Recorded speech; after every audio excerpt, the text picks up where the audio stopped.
చెప్పు స్వామి, నువ్వు చెప్పేం చెప్తావు? ఆమె చేసాడు చెప్పాలి. చిన్న వీడియో తీసుకుందాం, మన విగ్రహాలు కొత్తగా తయారవుతున్నాయి.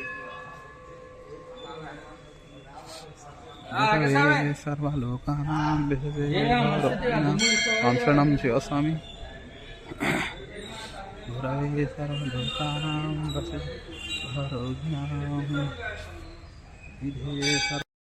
స్వామి శరణమయ్యప్ప. షాద్నగర్ హనుమాన్ దేవాలయంలో నూతన విగ్రహాలను గోడకు నిర్మించడం జరుగుతుంది. చాలా అద్భుతమైన నిర్మాణ పటిమతో ఈ నిర్మాణాలు చేస్తున్నారు. సీతారాముల సమేత, లక్ష్మణ సమేత శ్రీరాముడు. ఇది హనుమాన్ దేవాలయానికి నా గోడకు ఇలా సిమెంట్తో తయారు చేయడం జరిగింది. చాలా అద్భుతంగా ఉంది. అదేవిధంగా హనుమాన్ గుడి చుట్టుముట్టు హనుమంతుని వివిధ రూపాలను ఈ విధంగా సిమెంట్తో ఆవిష్కరించారు.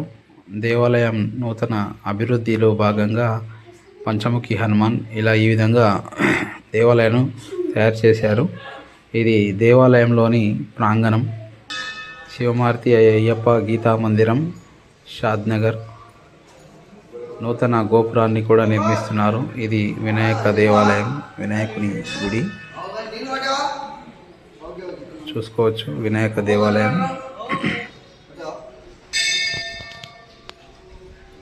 షాద్నగర్ పట్టణంలో చాలా ప్రసిద్ధి చెందిన దేవాలయం శివమారుతి అయ్యప్ప గీతా మందిరం. దత్తాత్రేయుడు, శివుడు, అమ్మవారు, అయ్యప్ప స్వామి, వీరభద్రస్వామి, ఆంజనేయ స్వామి, ఈ విధంగా అన్ని దేవతామూర్తులు ఒకే దేవాలయంలో ఇక్కడ నిర్మించడం జరిగింది.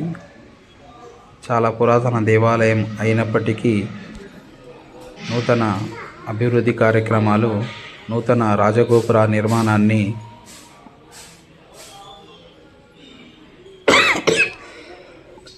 నిర్మాణం చేపట్టారు. ఇక్కడ నూతనంగా హనుమంతుని శిలా విగ్రహాన్ని ఏర్పాటు చేశారు, ఏకశిలా విగ్రహం. అదేవిధంగా గోడకు చక్కటి ఫ్రేమ్తో కూడిన రాధాకృష్ణుల ప్రతిమను చాలా అద్భుతంగా తయారు చేశారు. చూడండి ఎంత బాగుందో. మనకు డిజిటల్ ఫ్రేమ్ ఏ విధంగా ఉంటుందో ఆ డిజిటల్ ప్రింట్ని సిమెంట్తో తయారు చేయడం నిజంగా గొప్ప అద్భుతమని చెప్పవచ్చు. ఆలయ ప్రాంగణం ఇదంతా చాలా అద్భుతంగా అనిపించింది. పనిచేసిన వ్యక్తి పనితీరు అద్భుతం.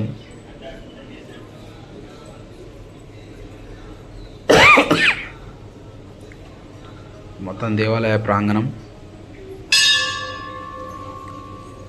స్వామియే శరణమయ్యప్ప. తులసికోట. ఇది దత్తాత్రేయ స్వామి దేవాలయం. దత్తాత్రేయ స్వామి పక్కనే హరిహర సుతుడు అయ్యప్ప స్వామి ఉంటాడు. దత్తాత్రేయుల వారు. దత్తాత్రేయుల తర్వాత అయ్యప్ప స్వామి. ముందుగా దర్శనమిచ్చేది వినాయకుడే. కాకపోతే నేను వీడియో అనేది చివరి నుంచి తీసుకుంటూ వచ్చాను. అమ్మవారు. ఇది అమ్మవారి దేవాలయం. స్వాములందరూ ఉదయం పూజ ముగించుకొని వచ్చి దర్శనాలు చేసుకుంటున్నారు దేవాలయంలో. ఇది శివాలయం. శివమారుతి గీతా అయ్యప్ప మందిరంలో శివాలయము. అదేవిధంగా మనకు వీరభద్రస్వామి.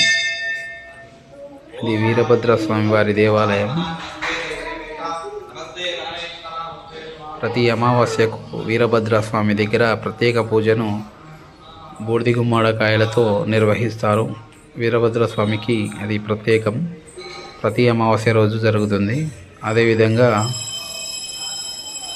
మొదటి గురువు ఓంకారనాథుడైనటువంటి వినాయక దేవాలయం. అదేవిధంగా యజ్ఞకుండలి వినాయక దేవాలయం ఎదురుగా ఉంటుంది. ఇది మొత్తం దేవాలయ ప్రాంగణం.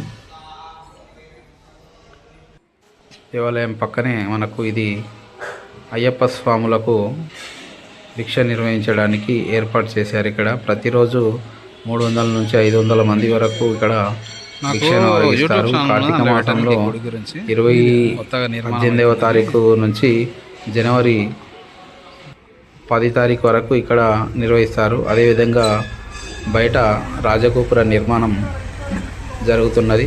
రాజగోపుర నిర్మాణాన్ని కూడా చూడండి. ఇంతకుముందు చాలా చిన్న రాజగోపురం ఉండే, ఇప్పుడు ఎత్తైన రాజగోపురాన్ని నిర్మించడానికి తలపెట్టారు. రాజగోపురం 2 రాతి